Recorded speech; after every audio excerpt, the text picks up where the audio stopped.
I'm 78 years old, and I spent 3 months in a concrete cell waiting to die. My own children put me there. They said we were going to a wellness resort, rest, recuperate, mineral baths. On the way, they wanted to stop and look at a piece of land. They were thinking of buying it, wanted my opinion. An old farm in the middle of nowhere, 40 kilometers from the city. They led me into the basement, said, "Wait here," and left. I heard the lock click, then the sound of a car driving away. They left me a box of canned food and a canister of water. And they left. Forever. For 3 months, I sat in the darkness and thought about how I could have raised such children. For 3 months, I waited for the water to run out. For 3 months, I was dying, slowly, alone, betrayed by my own blood. And then a dog came to my window, a stray, hungry, belonging to no one. I gave her my last piece of bread. I didn't need it anymore. I decided it was the end. The dog ate the bread and left. I thought, forever. But she came back, and she brought people with her. A homeless dog turned out to be more human than my own children. This is a story about betrayal, about death, about justice, and about a dog who saved my life, even though I never knew her name. My name is Harold James Whitmore. I'm 78 years old, and I'm going to tell you how my children tried to kill me and how a stray dog saved my life. If you enjoyed this episode, please like, subscribe to the channel, and hit the notification bell. This helps other people find our stories. I need to start at the beginning, not the dramatic part, the ordinary part, because that's how these stories always start, with something ordinary, something you'd never suspect. I was a builder my whole life. Started at 18, working construction. By 30, I had my own company. By 50, I had 40 employees and contracts across 3 states. By 65, I sold the company for more money than I ever dreamed of having and retired. My wife Eleanor and I had 3 children. Richard, the oldest, born when I was 25. Deborah, the middle child, born when I was 28. And Kevin, the baby, born when I was 32. We gave them everything: good schools, college educations, down payments on their first homes, help with their businesses when they struggled. Everything parents are supposed to give. Eleanor died 6 years ago. Cancer. Quick and brutal. Diagnosis to death in 4 months. After 52 years of marriage, I was alone. But I had my children. I had my grandchildren, 4 of them, 2 from Richard, 2 from Deborah. Kevin never married, never had kids, which Eleanor always said was probably for the best, given his problems. I had a nice house, paid off. I had savings and investments, about $2 million, give or take. I had my health, more or less. I had a good life. Or so I thought. The first sign of trouble came about 2 years after Eleanor died. Richard started calling more often. Not to chat. Richard never called just to chat. He'd call with questions about money, about the house, about my plans. "Dad, have you thought about what happens to the house when you're gone?" "I'm not gone yet, Richard." I know, but it's good to plan ahead. Maybe we should sit down with a lawyer, get everything sorted out." "Everything is sorted out. Your mother and I made a will 20 years ago. You 3 split everything equally." "Right, but things change. Tax laws change. Maybe there's a better way to structure things. Protect the assets." I didn't think much of it at the time. Richard was always the practical one, the planner. He ran his own business, commercial real estate development, and he thought about money the way some people think about the weather, constantly, obsessively. But the calls kept coming, from all 3 of them. Deborah wanted to know if I'd considered downsizing, selling the house, moving to a smaller place. "You're rattling around in that big house alone, Dad. Wouldn't you be happier somewhere more manageable?" Kevin wanted to know about the investments, how they were performing, whether I'd thought about reallocating some of the funds. He had opportunities he wanted to discuss. I started to feel like a prize cow being assessed for slaughter, but I pushed that thought away. They were my children. They loved me. They were just concerned about my welfare. That's what I told myself. The wellness resort idea came from Deborah. She called in early March, all excited. Dad, I found the perfect place for you. It's called Serenity Springs, a wellness resort up in the mountains. Mineral baths, massage therapy, organic food, nature walks. 2 weeks of total relaxation. You've been so stressed since Mom died. This would be perfect for you. I'm not stressed, Deborah. I'm fine. You need to take care of yourself, Dad. You're 78 years old. When's the last time you did something nice for yourself? She had a point. I hadn't done much of anything since Eleanor died. Wake up, eat breakfast, read the paper, watch TV, eat dinner, go to bed. Repeat, day after day, week after week, year after year. Maybe you're right, I said. How much does this place cost? Don't worry about that. Richard and I will cover it. Consider it an early birthday present. That should have been my first warning. Richard and Deborah agreeing on something? Richard and Deborah spending money on me together? Those two had barely spoken since their mother's funeral, when they'd gotten into a screaming match about who got Eleanor's jewelry. But I was touched. Maybe they'd finally grown up. Maybe they'd realized that family was more important than grudges. I agreed to go. The drive to Serenity Springs took about 3 hours. Richard drove. He'd insisted on taking me himself, said it would give us time to catch up. Deborah sat in the back seat, unusually quiet. We talked about nothing much. The weather, sports, his kids, my grandchildren, Tyler and Madison, whom I hadn't seen in months. He said they were busy with school, with activities. Too busy to visit Grandpa. About 2 hours into the drive, Richard took an exit I didn't recognize. Where are we going? Small detour, Dad. There's something we want to show you. What kind of something? A property.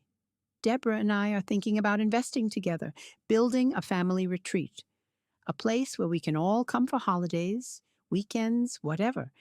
But we wanted your opinion first. You know construction.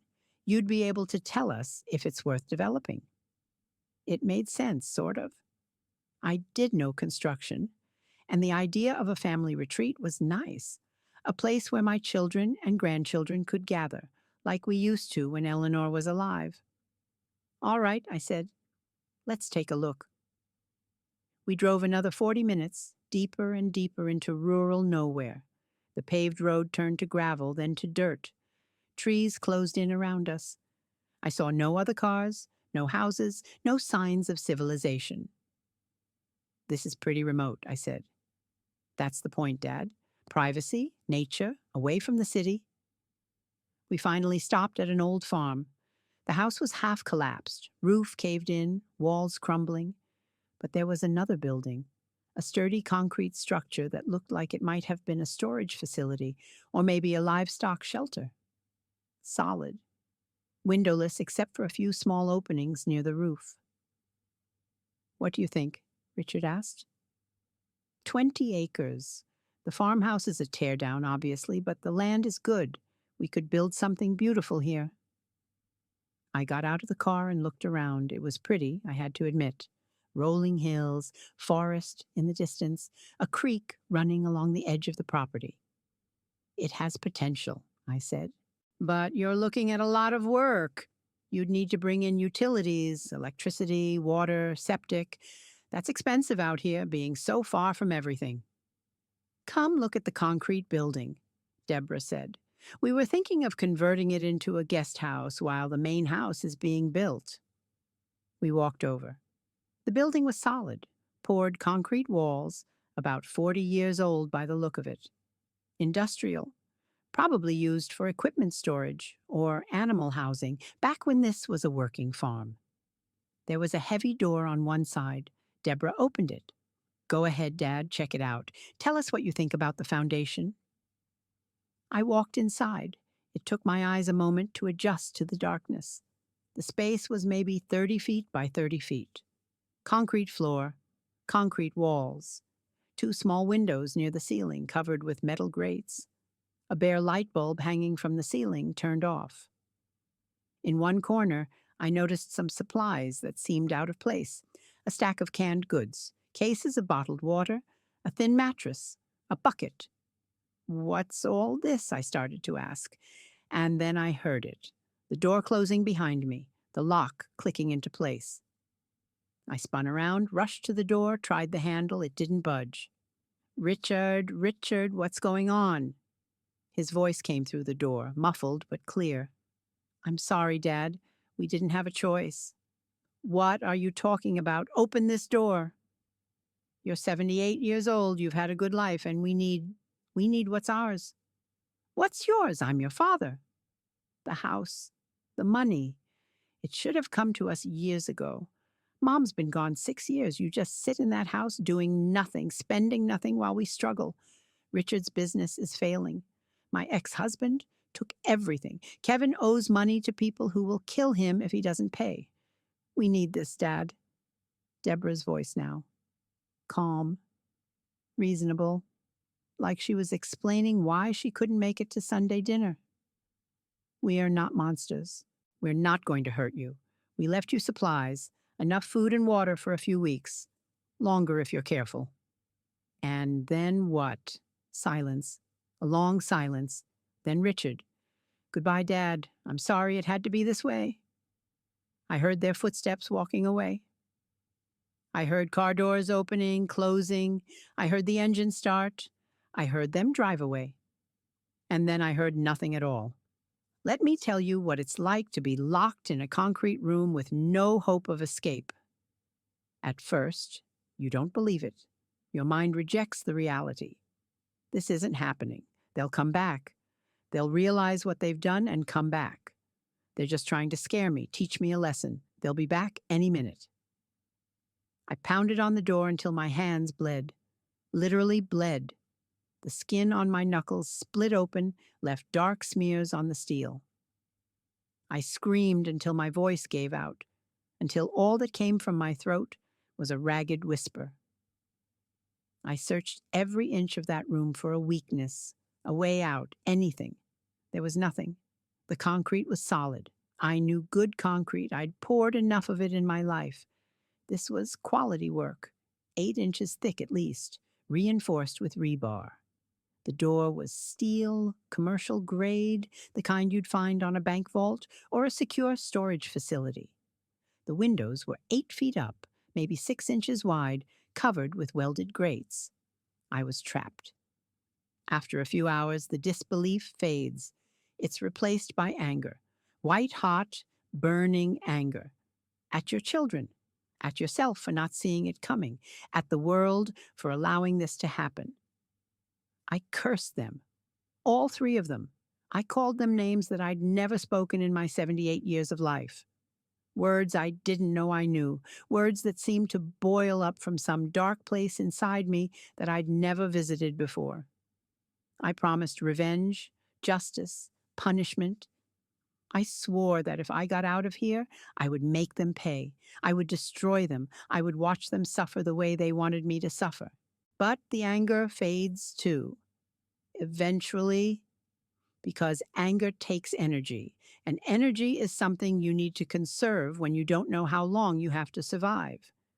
Then comes the bargaining, the desperate attempts to find meaning, to find a way out in your mind, even if there isn't one in reality. Maybe someone will find me. Maybe a hunter will pass by. Maybe someone will notice I'm missing, start looking, find this place. But who would look? As far as anyone knew, I was at Serenity Springs, relaxing in mineral baths. My children would answer any calls, make any excuses. Dad's doing great. He's decided to extend his stay. He's really enjoying himself. We'll have him call you when he's back. No one would question it. No one would suspect. Because who suspects their own children of murder? That's the genius of it, really? The terrible, evil genius. They didn't have to kill me themselves. They didn't have to pull a trigger or swing a weapon or even be present when I died. They just had to leave me here with just enough supplies to prolong the inevitable and wait. Let time do the work. Let nature take its course. Clean hands, clear consciences, no murder weapon, no forensic evidence, no witnesses, just a concrete room and a father who trusted his children one time too many. I started counting days by the light through the windows. Morning meant a pale gray glow from one side. Evening meant the same from the other. Night meant darkness so complete I couldn't see my own hand in front of my face.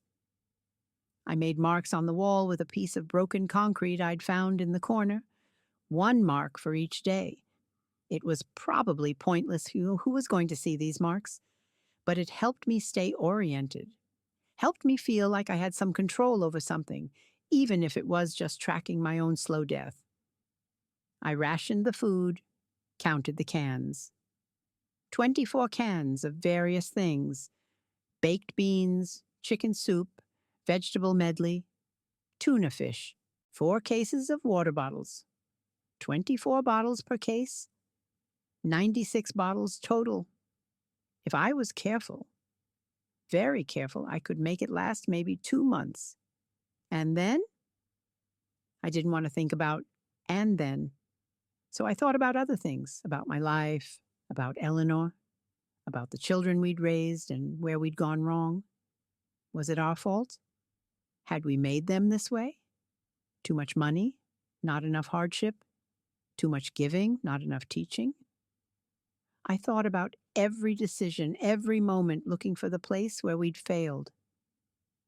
I remembered Richard at 10 years old lying about breaking a neighbor's window. I'd caught him in the lie. The baseball was still in the bushes, the trajectory obvious. I'd made him apologize to the neighbors, made him pay for the window out of his allowance. Thought he'd learned his lesson. Had he learned anything at all? Or had he just learned to lie better? I remembered him at 18, cheating on a college exam. The university had called us, wanted to expel him. I'd driven up there, met with the dean, made promises, wrote a check to their scholarship fund. Richard stayed in school, graduated, went on to business school. Had I taught him that there were consequences for dishonesty? Or had I taught him that money could make consequences disappear? I remembered Deborah at 16 manipulating her mother and me against each other to get permission for a party. Classic technique. Tell Dad that Mom said yes. Tell Mom that Dad said yes. Hope we don't compare notes. We'd caught her, grounded her for a month, but she'd been so charming about it, so apologetic, so sweet. We'd let her off after 2 weeks because she seemed so sincere. Had it been sincere? Or had she learned that charm could get her out of anything? I remembered Kevin at 25, asking for money to invest in a business that turned out to be a gambling debt, his first of many. We'd bailed him out, and again at 30, and again at 35. Each time he promised it was the last time. Each time Eleanor and I believed him, or wanted to believe him, or were too tired to fight anymore. We'd enabled him. That was the word the therapist had used years ago. We were enabling his addiction. But what were we supposed to do? Let our son be beaten by loan sharks? Let him end up dead in an alley somewhere? So we paid and paid and paid, and now I was paying the final price.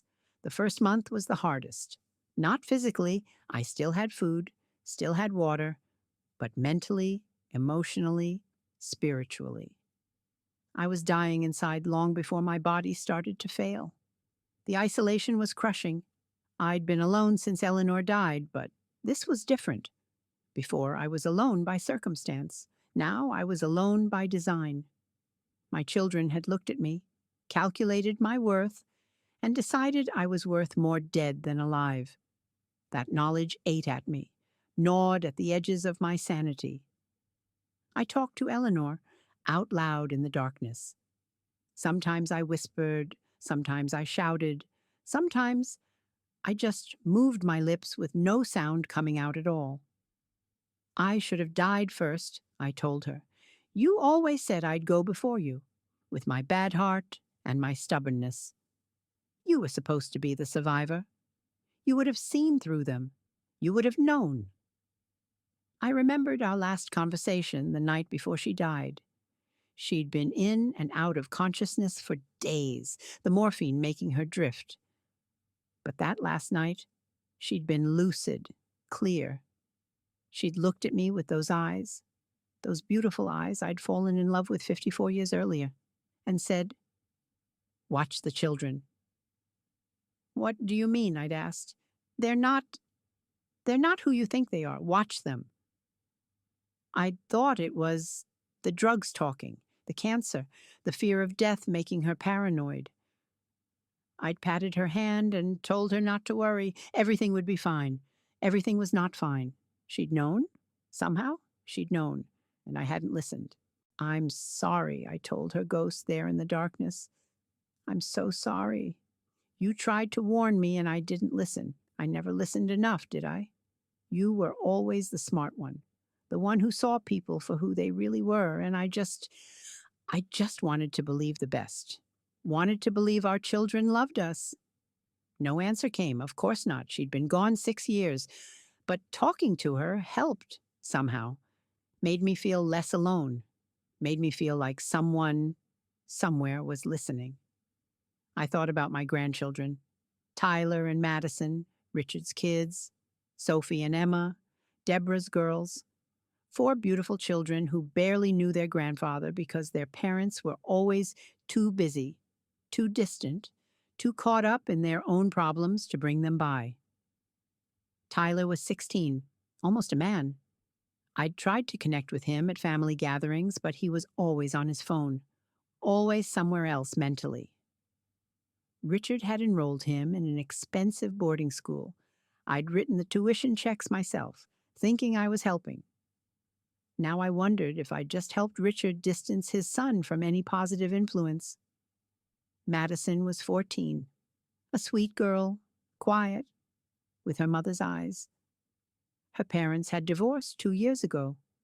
Richard's wife caught him cheating, I think, though the details were never shared with me. Madison had seemed lost since then, shuttled between houses, belonging to neither. Sophie and Emma, 12 and 10, Deborah's girls from her failed marriage. I'd seen them maybe twice a year, Christmas and one random summer visit. They were polite, well-behaved, but there was a guardedness in their eyes, a wariness. They'd learned early that adults couldn't be trusted. Did they know? Did they have any idea what their parents had done? Or would they grow up thinking Grandpa had simply disappeared, gone off to a nursing home somewhere, forgotten? I hoped they didn't know. I hoped they were innocent. I hoped that whatever darkness lived in their parents hadn't passed down to them. I thought about dying, a lot. I thought about how it would happen. Dehydration, probably, once the water ran out. I'd read somewhere that it wasn't the worst way to go. You get sleepy, confused. Eventually, you just drift off. The body shuts down in stages, each system failing one after another, until finally the heart gives out. It could take days, or it could be quick if my heart decided to give up early. 78 years of stress and bad eating and coffee addiction, my ticker wasn't exactly in prime condition. I thought about whether anyone would ever find my body, whether my children would stage a funeral, pretend to mourn, collect their inheritance with tears in their eyes and relief in their hearts, whether they'd give speeches about what a wonderful father I was, how much they'd miss me, how sudden and tragic my passing was. The hypocrisy of it made me want to vomit. I thought about God, about judgment, about whether there was anything after this. I hadn't been to church in decades. Eleanor went every Sunday until she couldn't anymore, but I'd always found excuses, too busy, too tired, too skeptical. I'd been raised Catholic, but somewhere along the way I'd lost the faith, couldn't reconcile a loving God with a world that contained so much suffering. But alone in that darkness, I found myself praying. Not the formal prayers of my childhood, Those words had long since faded from memory.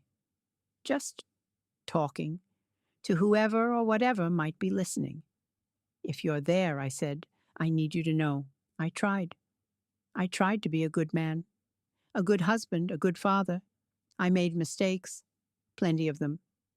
But I tried. That has to count for something, doesn't it? Trying has to count. No answers came, but the praying helped, like talking to Eleanor, like anything that broke the silence, the terrible, crushing silence of that concrete tomb. The second month was easier in a strange way. I'd accepted my situation, accepted that I was going to die here, accepted that no one was coming. The acceptance brought a kind of peace. I stopped fighting, stopped hoping, stopped raging. I simply existed. Ate when I was hungry, less and less as the supplies dwindled. Drank when I was thirsty, carefully, always carefully. Slept when I was tired, which was more and more often as my body weakened. I thought about the good things, my wedding day, the births of my children, the early years when they were innocent and loving and I was their hero, building my company from nothing, the pride of creating something with my own hands. Eleanor, always Eleanor, her laugh, her smile, the way she'd look at me when she thought I wasn't watching. 52 years of love. If I was going to die, I wanted to die thinking about love, not hate, not betrayal. Love. The third month, my supplies ran low. The canned food was gone. The water was almost gone. I was down to a few bottles, carefully hoarded, sipped only when absolutely necessary. My body was failing. I could feel it. The weakness, the dizziness, the way my heart would race and then slow, race and then slow, like it couldn't decide whether to keep beating. I spent most of my time lying on the mattress, drifting in and out of consciousness. Dreams blurred with waking.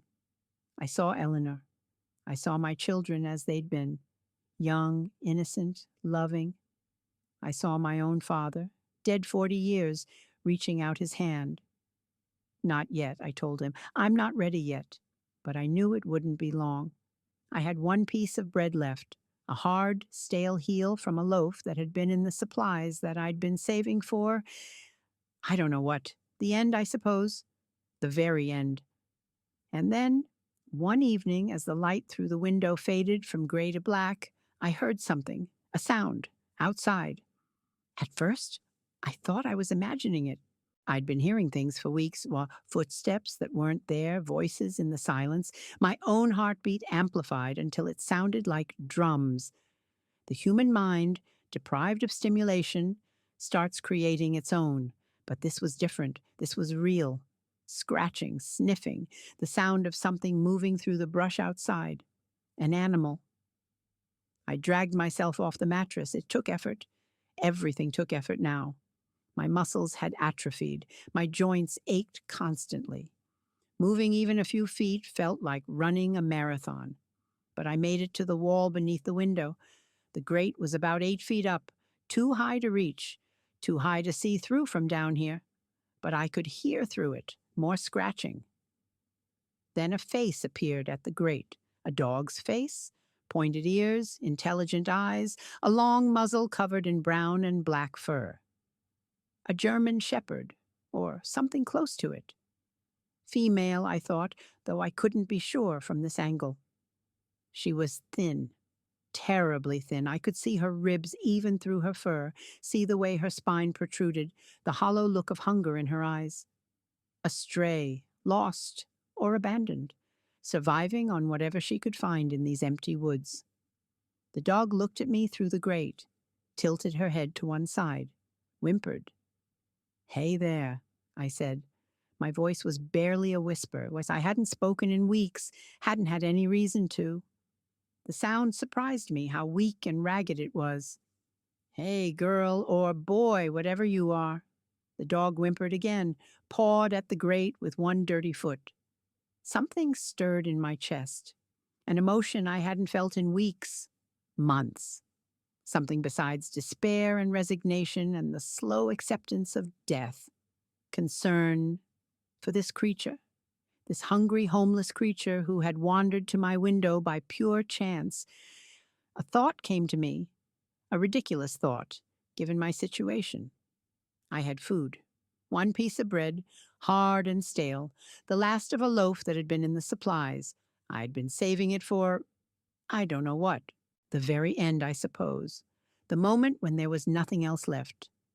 This dog was hungry, starving by the look of her. She was out there in the cold and the dark, searching for anything to eat, and I had food, my last piece of food. I looked at the bread, looked at the dog, looked at my situation. What was I saving it for? Another day of dying? Another night of darkness? Another morning of waking up alone, counting the marks on the wall, waiting for the end? The bread wouldn't save me. Nothing would save me. My children had made sure of that. They'd calculated the supplies down to the last can, the last bottle, probably figured I'd be dead by now, and were just waiting for enough time to pass before they discovered I was missing. But this bread might save the dog. For a little while, one meal, one small kindness in a world that had shown me none. And suddenly, that mattered. More than my own survival, more than anything. I was going to die here. I knew that. I accepted it. But before I died, I could do one good thing, one act of kindness. I could feed a hungry creature who had done nothing to deserve its suffering. Unlike me, unlike my children, unlike anyone in this whole miserable human drama. A dog, just a dog, hungry and homeless and innocent. Hold on, I said to her. Hold on, girl. I have something for you. I took the bread. It was hard as a rock after weeks of sitting there. I broke it into smaller pieces, easier to throw through the grate. My hand shook. Everything shook now. I couldn't control it. I took aim, tossed the first piece. It fell short, bounced off the wall below the grate. The dog watched it fall, whimpered. I tried again. This time a piece made it through the bars. The dog grabbed it before it hit the ground, wolfed it down in one bite. Again, again. Piece by piece, I tossed the bread through the grate, and the dog caught it or found it where it fell, eating frantically, desperately, like she hadn't eaten in days, which she probably hadn't. When the bread was gone, the dog sat by the window. Didn't leave, just sat there looking at me through the grate, her tail making small movements in the dirt. That's all I have, I told her. I'm sorry. I wish I had more. I wish I had a whole feast to give you. But that's everything. That's the last of it. The dog whimpered, pawed at the grate again. You should go, I said. There's nothing for you here. Just an old man dying. Go find food somewhere else. Go find people who can help you. The dog didn't go. She lay down by the window, her nose against the grate, watching me through the bars. I lay back down on the mattress. The effort of standing, of throwing, had exhausted me completely. My heart was racing, my breath coming in short gasps. So this was how it ended. Alone in a concrete cell, my last act, feeding a stray dog, my last piece of bread. There were worse ways to go, I supposed. There were worse final acts. At least I'd done something good, something kind, something that mattered, even if only to a homeless dog. I closed my eyes, and I thought, this is okay, this is how it should be. My last act was kindness. My last gift was to a creature who needed it more than I did. Eleanor would be proud. Eleanor would understand. I drifted off to sleep, the image of the dog's face in my mind, those intelligent eyes, that tilted head, the way she'd eaten the bread like it was the greatest gift she'd ever received. Maybe it was, for both of us. I don't know how long I slept. Hours, days. Time had lost all meaning, but I woke to sounds. Not the dog this time, different sounds, voices, human voices. Over here, I told you, the dog keeps coming to this building. What is this place? Old farm, been abandoned for years, but look, the lock. It's new. Someone's been here recently. Banging on the door. Hello? Is anyone in there? I tried to call out, but my voice wouldn't work. Just a croak. A whisper. Did you hear that? Hear what? I thought I heard something. Call 911, now. More voices, more commotion. The sound of sirens in the distance getting closer. Then, a grinding sound, metal on metal.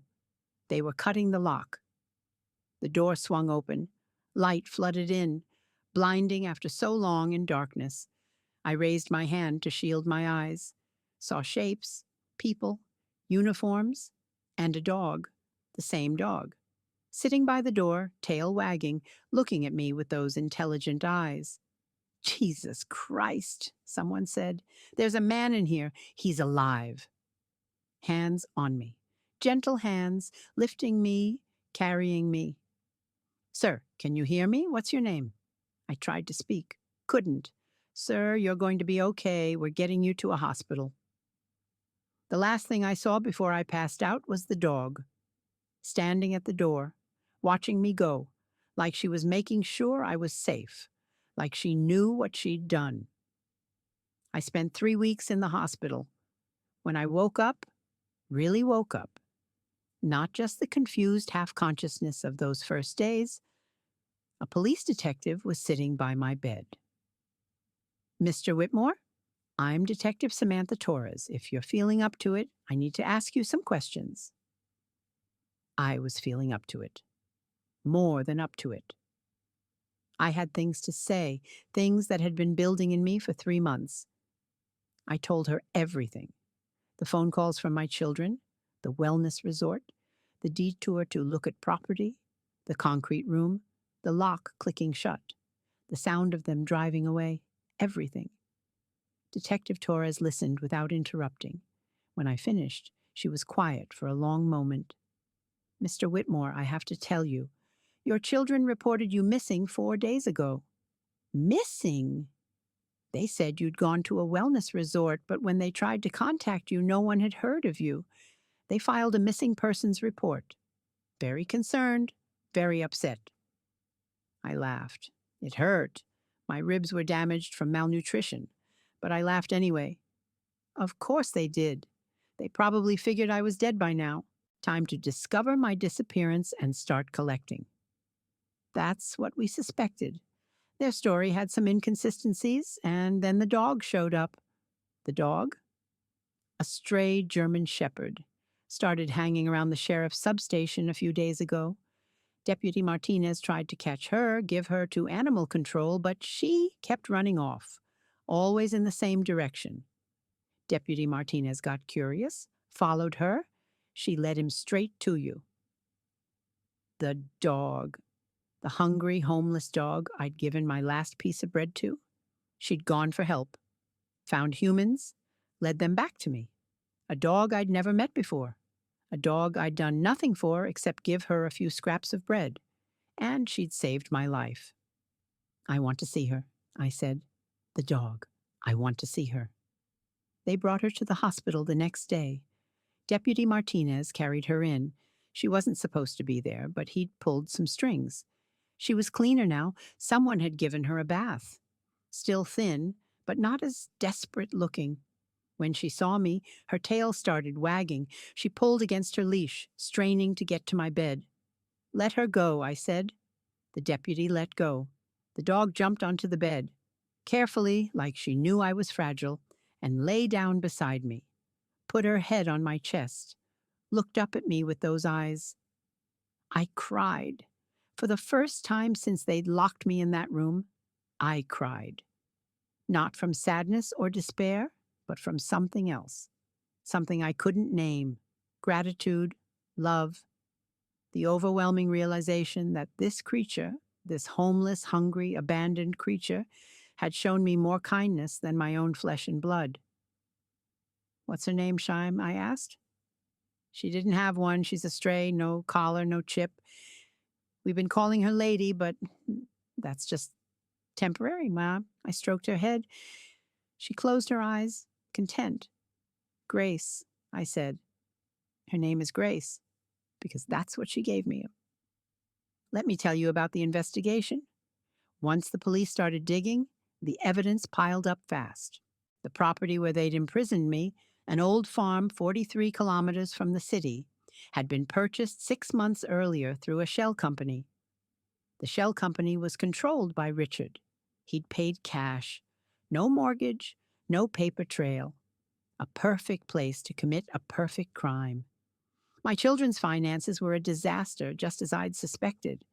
Richard's real estate business had collapsed 2 years ago.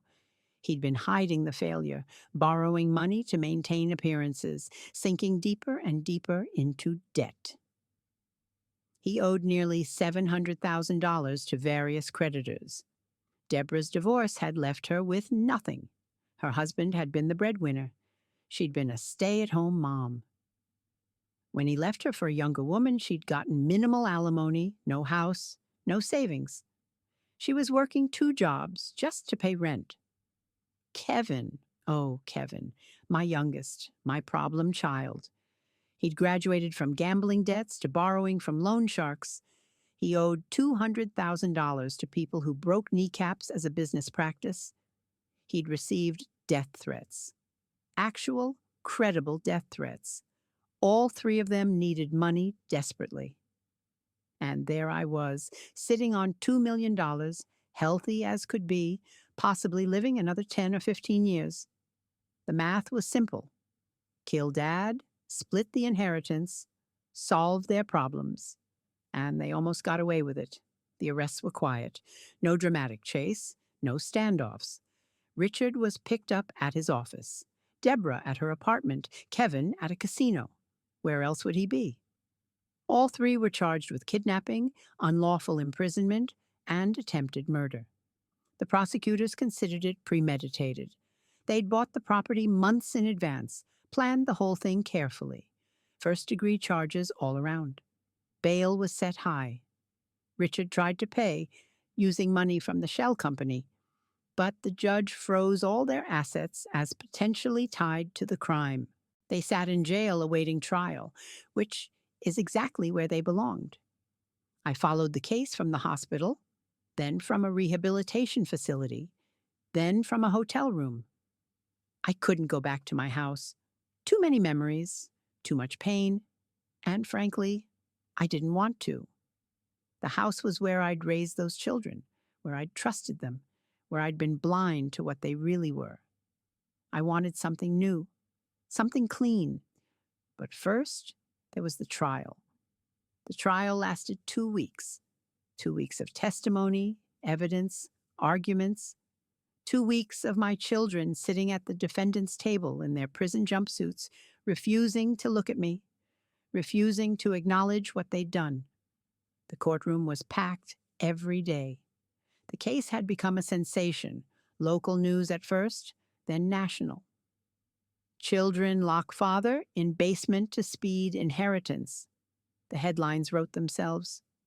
People came from all over, wanted to see the monsters who could do such a thing to their own father. I sat in the front row, behind the prosecution. Every day, I wanted them to see me, wanted them to know I was watching, wanted them to feel my eyes on them, the way I'd felt the walls of that concrete room for 3 months. The prosecution laid out its case methodically. First, the timeline how Richard had purchased the property through a shell company 6 months before my disappearance. How he'd registered the company in Delaware to hide the ownership. How he'd paid cash, $37,000. So there'd be no mortgage paperwork, no bank records. The prosecutor put the documents up on a screen. Purchase agreement, shell company registration, wire transfer records. This was not a spur-of-the-moment crime, she said. This was planned, carefully, deliberately, coldly planned. 6 months before they locked their father in that building, they were already preparing his tomb. Then the evidence of motive. Richard's financial records were a disaster. His real estate company had been hemorrhaging money for 2 years. He'd taken out personal loans, maxed out credit cards, even borrowed against his children's college funds. He owed nearly $700,000 to various creditors, and they were closing in. Deborah's divorce had left her destitute. Her ex-husband had been the earner. She'd been the stay-at-home mom, the good wife, the one who gave up her career to raise children. When he left her for a woman half his age, he'd also hired better lawyers. She'd gotten minimal alimony, no share of the house, barely enough to rent a studio apartment. She was working 2 jobs, retail during the day, cleaning offices at night, just to keep the lights on. Kevin's gambling debts had attracted the attention of people who didn't file lawsuits. They broke bones. He'd borrowed from loan sharks to cover his losses, then lost more, then borrowed more. He owed $217,000 to men who had made it clear what happened to people who didn't pay. The prosecutor showed all of this: bank statements, collection notices, police reports about the threats Kevin had received. Each of these defendants was in financial crisis, she said. Each of them faced ruin, and each of them stood to inherit approximately $600,000 when their father died. $600,000 that would solve all their problems. $600,000 that they decided they couldn't wait for. Next, the text messages. This was the evidence that made people gasp, made jurors cover their mouths, made even the judge's neutral expression flicker into something like disgust. The prosecutors had subpoenaed all 3 defendants' phones, found a group chat between them dating back 8 months, before the property purchase, before the wellness resort trip, before any of it. The prosecutor read the messages aloud, projected them on the screen so everyone could follow along. Richard, we need to talk about Dad. Deborah, what about him? Richard, he's going to live forever at this rate, and I'm going broke. Kevin, same. Worse than broke. Deborah, what are you suggesting? Richard, I'm not suggesting anything. I'm just saying $2 million split 3 ways. That's over $600K each. Kevin, I need that money like need it. Deborah, we all do. Richard, so what do we do about it? Long pause in the chat, then Deborah again. Deborah, are you saying what I think you're saying? Richard, I'm not saying anything. I'm asking, what are we willing to do? The messages continued. Weeks of discussion, tentative at first, then more direct. They discussed methods: poison, too detectable; accident, too risky, making him disappear; promising, but how? Finally, Richard proposed the plan. Richard, I found a property, old farm, middle of nowhere, nobody around for miles, concrete outbuilding, secure. We could hold him there. Kevin, hold him. For how long? Richard, long enough. Deborah, you mean until he dies?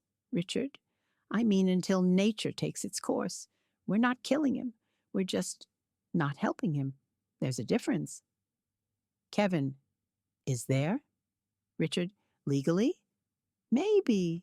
Morally? I don't care anymore. I need this. We all do. They planned every detail: the fake wellness resort, the detour to see the property, the supplies, calculated to last approximately 6 to 8 weeks, depending on how carefully I rationed. The cover story for anyone who asked. Deborah, what if someone asks where he is? Richard, Serenity Springs, mineral baths, extended stay. He's loving it. Kevin, what if they try to contact him? Richard, his phone stays here. We answer it. Dad's resting. Dad's in treatment. Dad will call you later. By the time anyone gets suspicious, it'll be too late. And the most damning message of all, sent 2 weeks after they'd locked me in that room. Richard, how long do you think he'll last? Kevin, depends on the supplies. You said 6 weeks? Richard, 8 if he's careful. He's always been careful. Deborah, so we wait 2 months, then discover he's missing? Richard, 3 months to be safe. Report him missing, pretend to look for him, eventually declare him dead. It'll be a tragic mystery. Poor Dad. Wandered away from the resort, never found. Kevin. And the property? Richard. Sell it. Anonymous buyer. No connection to us. Deborah. This is insane. Richard. This is survival. The courtroom was silent when the prosecutor finished reading. You could hear people breathing, hear the scratch of reporters' pens on paper. I watched my children. Richard sat stone-faced, showing nothing.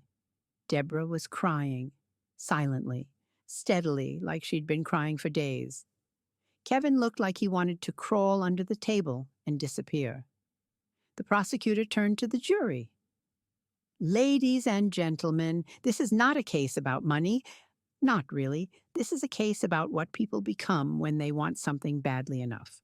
These three defendants decided that their father's life was worth less than their debts, that his death was a solution to their problems, that 78 years of love and sacrifice and parenthood could be traded for $600,000.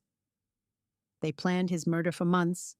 They executed it with cold precision, and they would have gotten away with it, should have gotten away with it, if not for a stray dog who wandered out of the woods and refused to let an old man die alone. The defense will tell you this wasn't attempted murder, that they didn't technically kill him, that they just left him somewhere and hoped for the best. But hope is not what they were doing. They were calculating, counting days, waiting for the phone call that would tell them they were finally rich. Harold Whitmore is alive today by pure luck, by the grace of God and a homeless dog. Not because his children showed mercy, not because they had second thoughts, not because they decided somewhere in their hearts that they couldn't go through with it. They went through with it, all the way. And if not for that dog, we would be here today charging them with murder, not attempted murder. Don't let them escape responsibility because their plan failed. Hold them accountable for what they did. Hold them accountable for what they tried to do. Hold them accountable for the 78-year-old man who spent 3 months in a concrete tomb waiting to die because his children decided his life was worth less than money. She sat down. The defense attorney stood up. He tried. I'll give him that. He argued that there was no intent to kill, just poor judgment and family conflict that escalated beyond control. He argued that my children had genuinely believed I would be found, that they'd planned to eventually check on me, that this was abandonment at most, not attempted murder. But the text messages were devastating. You can't argue lack of intent when the jury has read 3 months of detailed planning, cold calculations, casual discussions of how long your father will last before he dies. The defense knew they were losing. You could see it in the lawyer's face, in the way Richard's stone expression finally cracked into something like fear, in the way Deborah's crying got louder, more desperate, in the way Kevin kept looking at the exit like he was calculating whether he could make a run for it. I testified on the 5th day, told the whole story. The phone calls, the wellness resort, the concrete room, the 3 months of darkness and despair. The prosecutor asked, Mr. Whitmore, when your children locked you in that building, what did they say to you? My daughter said they weren't monsters, that they weren't going to hurt me. They just needed what was theirs. What did you understand that to mean? That they were going to let me die, that they'd left me enough supplies to last a few weeks, maybe 2 months, and then I would die, alone, and no one would ever know what happened. Did they ever return? Did they ever bring more supplies? No. In 3 months, no one came. I never heard another human voice until the day Deputy Martinez found me. How did that make you feel, Mr. Whitmore, knowing your own children had left you to die? I looked at them, at Richard, stone-faced, but pale now, sweating, at Deborah, crying into her hands, at Kevin, fidgeting, picking at his fingernails. My children, my flesh and blood, the babies I'd held, the toddlers I'd chased, the teenagers I'd worried about, the adults I'd supported and loved and trusted. And now they were sitting in a courtroom, accused of trying to murder me. How did it feel? I repeated. It felt like death, not physical death. That would have been easier. Spiritual death. The realization that the people I loved most in the world, the people I gave everything to, the people I would have died for, they wanted me dead. Not for anything I'd done, not for any wrong I'd committed. Just for money. Just so they could divide up my life like a carcass. I paused.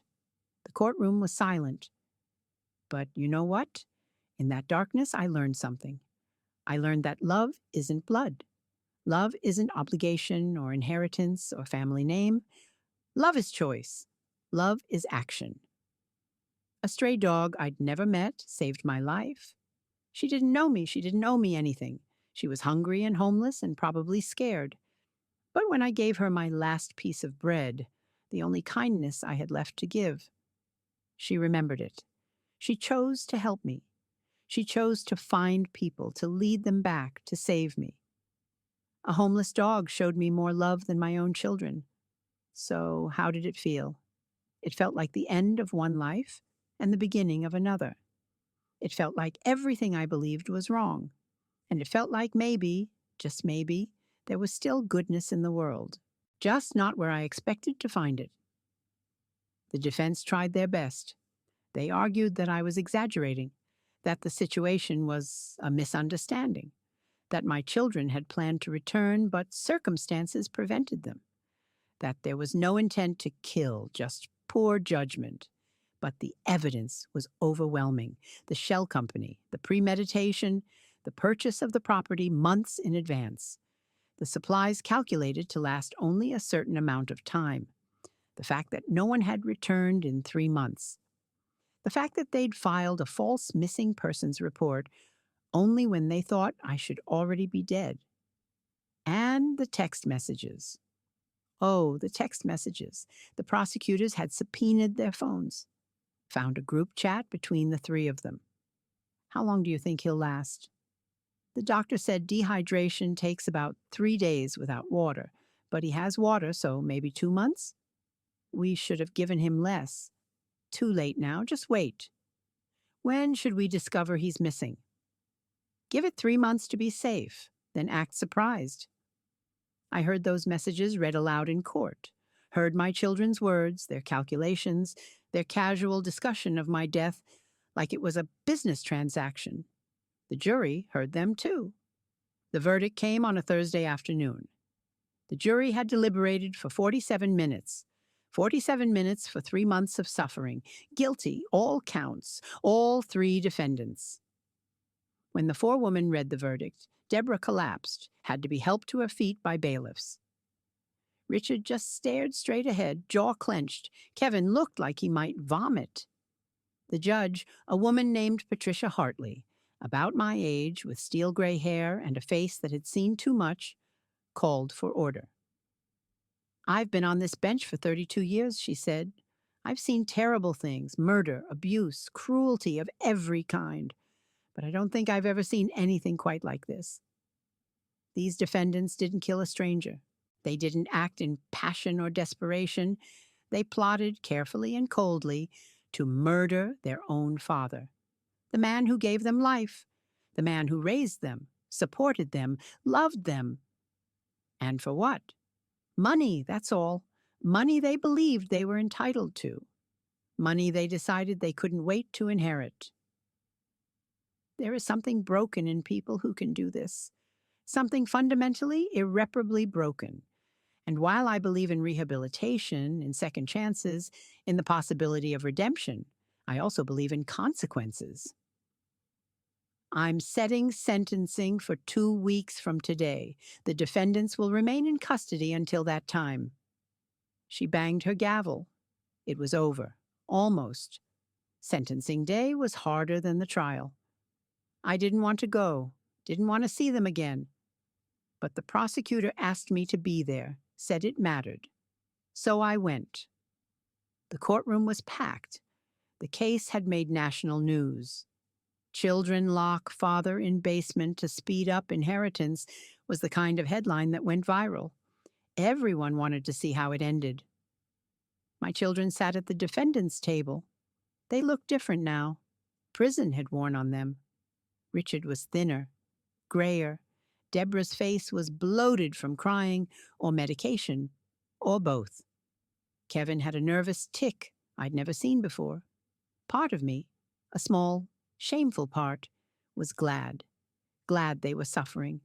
Glad they knew what it felt like to be trapped, helpless, at the mercy of others. But another part of me just felt tired and sad and empty. Judge Hartley asked if I wanted to make a statement before sentencing. I did. I stood, walked to the podium, looked at my children. I've thought about what to say to you, thought about it for months. I've imagined speeches, accusations, condemnations.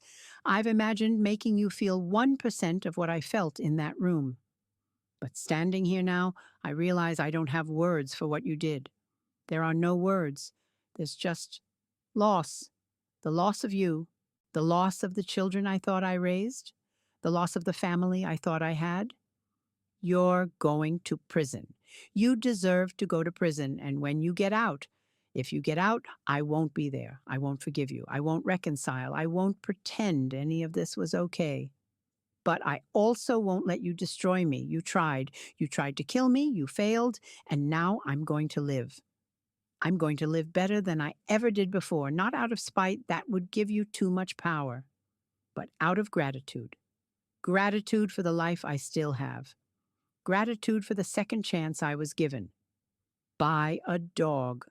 A homeless, hungry dog who had more humanity than the three of you combined. That's what I want you to think about in your cells. Not me. Not what you did to me, but that dog. Think about what it means that a stray animal showed more love, more loyalty, more basic decency than you were capable of. And maybe, if you think about it long enough, you'll understand how completely you failed at being human. I sat down. I didn't look at them again. The sentences were harsh. Richard, 22 years. As the mastermind, the one who bought the property and planned the operation, he got the worst of it. Deborah, 15 years. She'd participated fully, but there was some evidence she'd had second thoughts. Not enough to reduce her culpability, but enough to slightly temper her sentence. Kevin, 12 years. He was the least involved in the planning, mostly just going along with his older siblings. Plus, he'd cooperated somewhat with prosecutors, providing some details about how the scheme was organized. With good behavior, they might serve less. Richard might be out in 15 years, Deborah in 10, Kevin in 8. I'd probably be dead by then.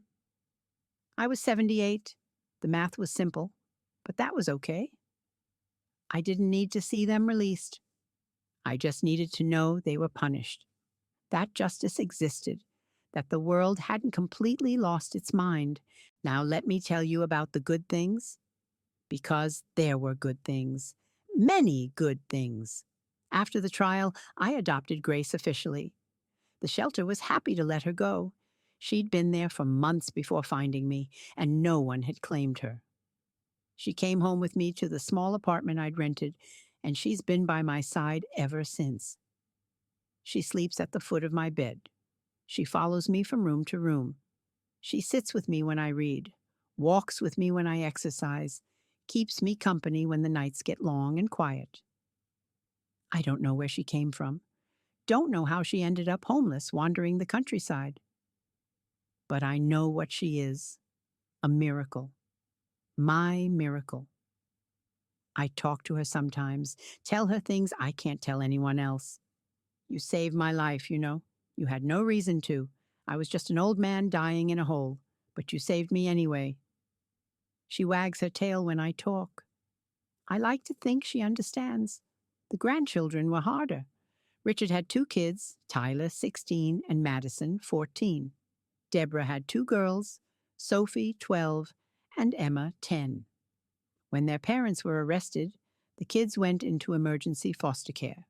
Their other parents, Richard's ex-wife, Deborah's ex-husband, were contacted, but neither wanted full custody. Richard's ex had remarried, had new kids, new life. Deborah's ex had moved to another state, said he couldn't manage. So the children were stuck. In the system, through no fault of their own. I thought about it for a long time. These were the children of my children, the offspring of the people who had tried to kill me. Their blood ran through those kids' veins. But so did mine and Eleanor's, and generations of people who weren't monsters, who loved their families, who tried to do right. The children hadn't done anything wrong. They didn't choose their parents. They were innocent. I called my lawyer. I want to petition for custody, I said. All 4 of them. Mr. Whitmore, are you sure? Given what happened? Given what happened. Those kids need to know that family isn't always poison, that some of us can be trusted, that love doesn't always betray. It took months. Lawyers and social workers and home studies and court appearances. My age was a concern. I was 79 by then. My health was a concern. 3 months of captivity had left its mark. But in the end, the judge granted it. Temporary custody with a path to permanent. The children would live with me. I moved to a bigger place, a house with a yard, room for 4 kids, and 1 very patient dog. I hired a housekeeper to help with the things I couldn't manage. I set up college funds for each of them, revised my will, made sure they'd be provided for. And then they came home. The first months were difficult. The children were traumatized. Their parents were in prison. Their grandfather was the man their parents had tried to kill. They didn't know what to feel, what to think, who to trust. I didn't push, didn't demand affection or forgiveness or anything else. Just gave them space, made sure they had food, clothes, a roof, hired therapists for each of them. Let them adjust at their own pace. Grace helped. The kids loved her immediately. She was soft and warm and uncomplicated, a source of comfort in a world that had become very complicated. They'd lie on the floor with her, bury their faces in her fur, tell her secrets they couldn't tell anyone else. Madison broke first. She came to me one evening about 3 months after they'd moved in, crying. "Grandpa, I'm sorry. I'm so sorry for what they did." "You didn't do anything, sweetheart. But they're my parents, my mom and dad. And they tried to kill you, that makes me. That makes you nothing. Nothing except their daughter and my granddaughter. You're not responsible for what they did. None of you are.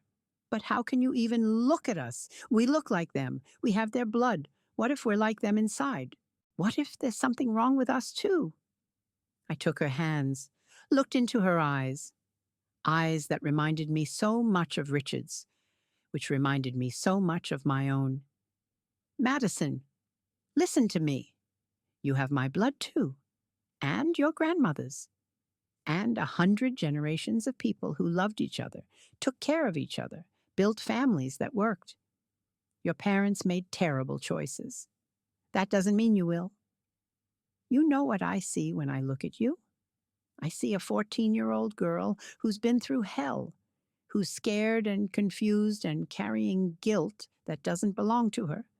And I see someone who came to me, crying, worried about whether she might hurt people she loves. Your parents never worried about that. Never once.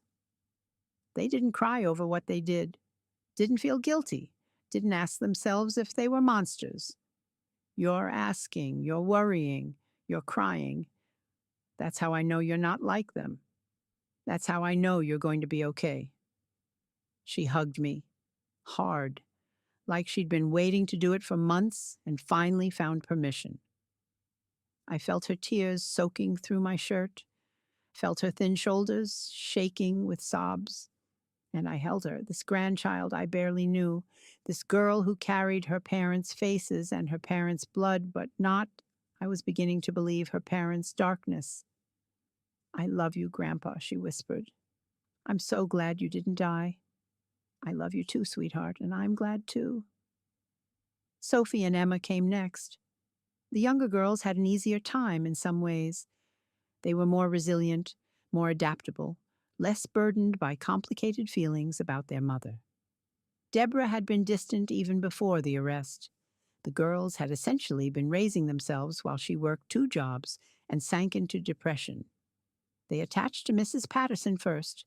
She was warm and maternal and always had cookies ready after school. Then to Grace. They would spend hours brushing her fur, teaching her tricks, taking her for walks in the park, and finally, gradually, to me. Emma was the first to call me Grandpa, without hesitation. She was 10, still young enough to need a grandfather, still innocent enough to believe in second chances. Grandpa, she asked one afternoon while we were putting together a jigsaw puzzle, do you miss your children? I thought about how to answer, how to be honest without burdening a 10-year-old with adult complexities. I miss who they used to be, I said finally, when they were little, when they were good. I miss the people I thought they were. But not the people they turned into? No, sweetheart, not the people they turned into. Is that why you don't visit them in prison? That's part of it. The other part is, I'm not ready. Maybe I never will be. Some things are too big to forgive right away. Some things take time. But you forgave us, and we're their kids. You didn't do anything that needed forgiving. There's a difference between the people who hurt me and the people who just happen to be related to them. She nodded slowly, her 10-year-old brain processing this. Grandpa? Yes? I'm glad you took us. I was really scared in foster care. I thought nobody wanted us because of what Mom did, but you wanted us. I wanted you very much. Even though we remind you of them, you don't remind me of them. You remind me of your grandmother, of the good parts of this family, of the people we were before everything went wrong. She smiled, a real smile, the kind I hadn't seen from her in months. And she went back to her puzzle, humming softly to herself. Tyler was the hardest. He was 16 when his father was arrested, almost a man in his own mind. He'd idolized Richard, saw him as successful, powerful, someone to emulate. The revelation that his hero was actually a would-be murderer had shattered something in him. He was angry. At his father, at the world, at himself for having loved someone capable of such a thing. But he couldn't express the anger directly, couldn't scream at his father, couldn't confront him, so it leaked out sideways, slamming doors, sullen silences, sarcastic comments that were really cries for help.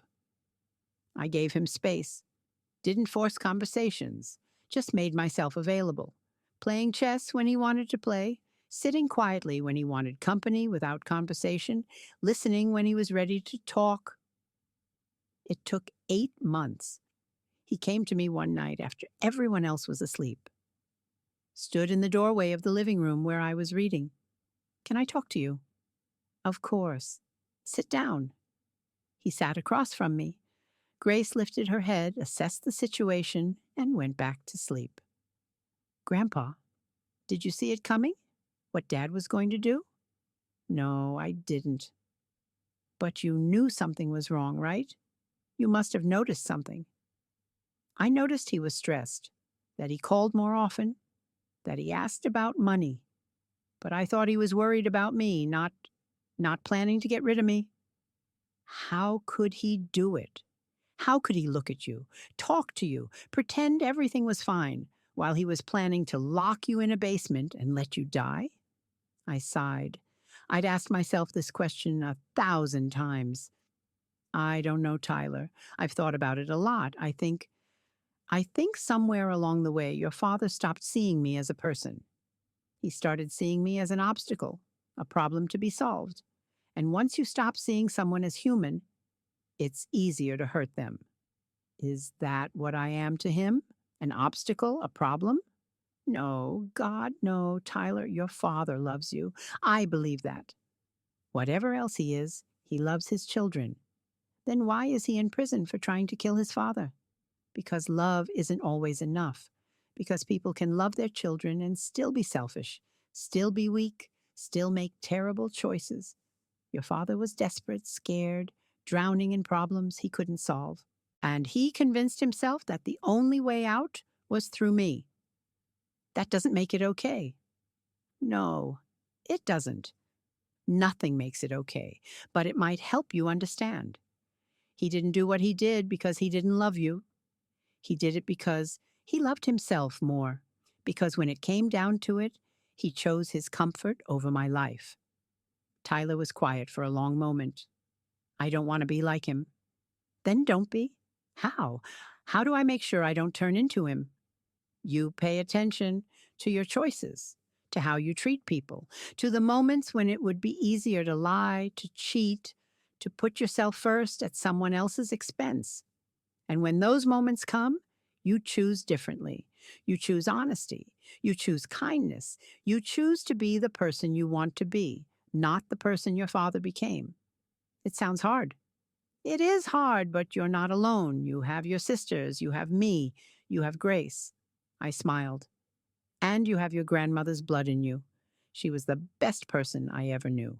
Strong, honest, kind to everyone. If you need a role model, use her, not your father. Tyler nodded. His jaw was tight, but something had shifted in his eyes. Some weight had lifted. Thanks, Grandpa. Any time, Tyler. I mean that. Any time. He went back upstairs. Grace lifted her head again, watched him go, then settled back down. That went well, I told her. I think we might actually make it. She wagged her tail once, as if agreeing. Now, 2 years later, we're something like a family. Not the family I expected, not the family I planned, but a family nonetheless. Tyler is 18 now, about to graduate high school, talking about studying business. The right way, Grandpa, the honest way. Madison is 16, an artist, filling her room with paintings and sketches and dreams. Sophie is 14, a bookworm, always reading, always questioning. Emma is 12, the social butterfly, the one who brings light into every room. They're good kids, all of them, despite everything they've been through. Despite the parents they came from, they're turning into good people. Eleanor would be proud. I think about Eleanor often, wonder what she'd make of all this. Her children in prison, her grandchildren living with me, her husband, at 80 years old, starting over as a single parent of 4. I think she'd be proud. Not of how we got here. She'd be heartbroken about that, but of what we're building from the wreckage.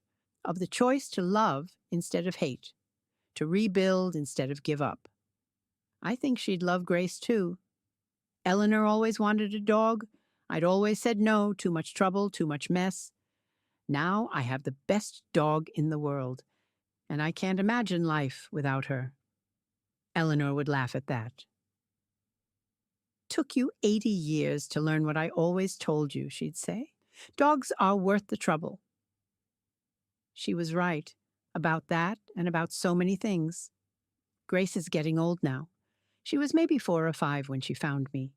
The vet's best guess. That makes her 6 or 7 now. German shepherds don't live much past 12 if they're lucky. I know I'll lose her someday. That I'll have to say goodbye to the creature who saved my life, who gave me a reason to keep going, who showed me that love could come from the most unexpected places. But not yet. For now, she's here, lying at my feet as I write this, looking up at me with those wise old eyes. Good girl, I tell her. You're such a good girl. She wags her tail, closes her eyes. Content. Sometimes the kids ask me about their parents, about whether they'll ever see them again, about whether I'll ever forgive. I tell them the truth. I don't know. Forgiveness isn't something I can force. It's not a switch I can flip. What their parents did, what my children did, it carved something out of me, left a wound that might never fully heal. But I also tell them this: their parents did a terrible thing, but people are more than the worst thing they've ever done. Somewhere inside Richard and Deborah and Kevin are the children I raised, the babies I held, the people I loved. That doesn't excuse what they did. It doesn't erase it, but it means there's complexity, depth, the possibility, however remote, of change. Will I see them when they get out? Will I let them back into my life? I don't know, that's years away. I might not even be alive. But I've learned not to make absolute pronouncements about the future. Life has a way of surprising you, sometimes terribly, sometimes beautifully. A stray dog came to my window and saved my life. If that can happen, anything can happen. I want to end this story with something meaningful, some lesson, some wisdom, something that makes sense of all the pain. But life isn't that neat. People aren't that simple. Sometimes terrible things happen for no good reason, and sometimes wonderful things happen just as randomly.